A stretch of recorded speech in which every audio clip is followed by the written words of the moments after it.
Très bien, continuons. Maintenant, on va parler des mixins. Donc, ce qu'on va faire déjà dans notre HTML, c'est se créer une div avec la classe container et à l'intérieur, on va se faire un simple H1 avec écrit hello. D'accord? Ok. Je viens dans mon style, donc les mixins sont l'une des fonctionnalités également clés avec ça, ce qui nous permet de définir des ensembles de règles de style réutilisables.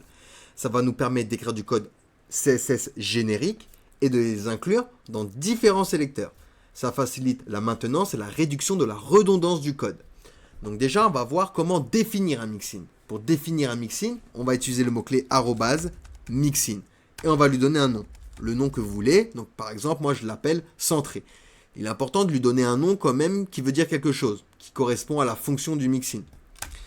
On fait des accolades et ici par exemple, je vais faire un display flex, justify content center et align item center. Donc c'est des propriétés qu'on utilise très souvent lorsqu'on veut centrer des éléments, d'accord? Et ça peut être redondant d'à chaque fois les réécrire.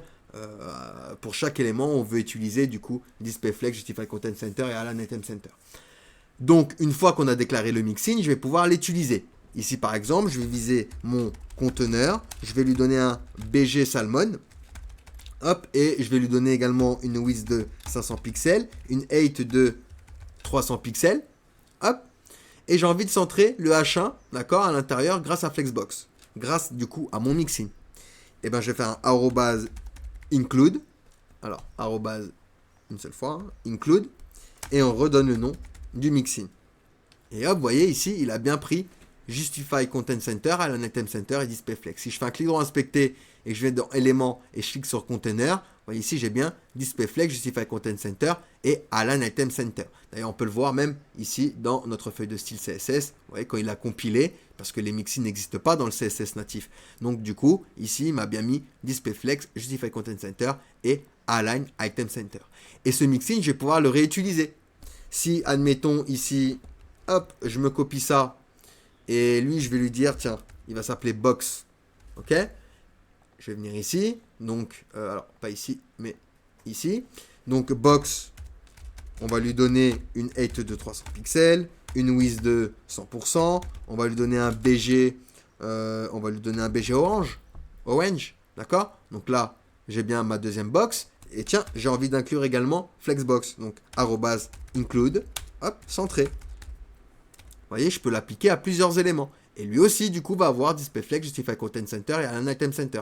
Vous comprenez un peu le principe des mixins? Ça va vraiment nous éviter d'à chaque fois recopier les mêmes propriétés, les mêmes valeurs. Ça peut être embêtant. Et du coup, on va pouvoir très facilement les paramétrer comme ceci. Donc là, c'est un mixin appelé un mixin sans paramètres. On va voir dans la vidéo suivante les mixins avec paramètres et les mixins avec les paramètres par défaut. Mais ici, on a écrit un mixin simple. D'accord, que l'on peut réutiliser dans plusieurs sélecteurs de notre code. D'accord?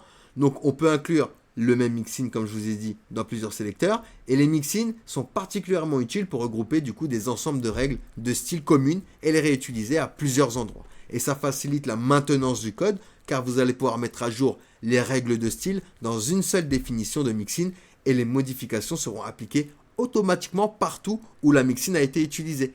D'accord? Donc si, admettons ici, je vais mettre le texte en green, par exemple, et bien dans mon mixin, je vais faire un color green, d'accord? Et regardez, la modification se fait tout seul. Et dans mes deux éléments, et ben, il va appliquer color green. Et les deux vont avoir du coup la color green. Donc voilà pour les mixins. Très important à savoir maîtriser avec SAS. Donc ça nous permet de créer des blocs de code réutilisables. Allez, on passe à la suite.